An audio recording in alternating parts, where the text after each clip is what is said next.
مەشقەکانی تیپێکی تایبەت بە یاری ڕەگبیە لە هەولێر. لێرەم یاریزانانە خۆیان بۆ پاڵاونەتێکی نێودەوڵەتی ئامادە دەکەن. ئەم تیپە تاکە تیپی ڕەگبیە لە باشووری کوردستان و عێراق. نیازیان وایە بۆ سێمین ساڵ لەسەر یەک بەشداری لە پاڵاوانێتێک بکەن کە بڕیارە ڕۆژی 28 ئەم مانگا لە دووبەی بەڕێوە بچێت. ماوەی 4 مانگا ئامادەکاری دەکەن بۆ پاڵەوانەتێکە بۆی باستێکی بەرز لە ڕکابەریەکان دەربکەون.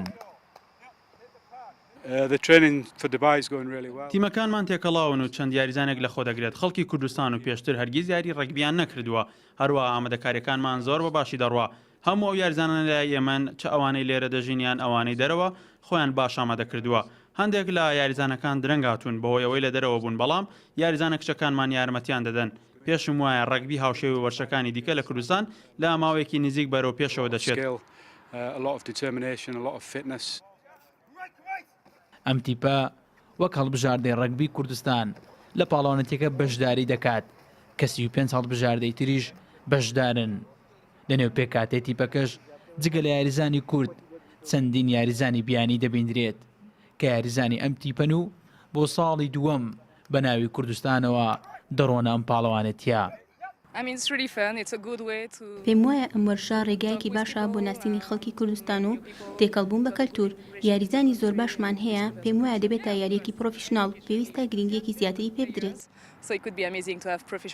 ئەمانجی بەشداریکردمان لەو پاڵەوانتیە یەکەم دروستکردنی تیمی کوردستانە و ناسەندنی کوردستانە بە هەموو دنیا. ئەو ئەمخۆ ئامادەکاریەکانمان تا ئێستا بە باشی ئەڕوات، هەرچەنە هیچ یارمەتیەکمان نەبووە لەلایەنی حکوومەتەوە یان لەلایەنی کەتی تایبەتەوە، بەڵام ئێمە خۆشبەختانەی هێشتا هیوامان وایە کە بتوانین بەشداریکەین لە پاڵەوانێتی دووبەی و زۆربەی پاڵەوانەتەکانی دنیا. پاڵەوانەتی کراوەی ڕەگبی ساڵانە بە بەشداری چەندین تیپی تایبەت بە یاری ڕەگبی لە شاری دووبەی بەڕێوە دەچێت.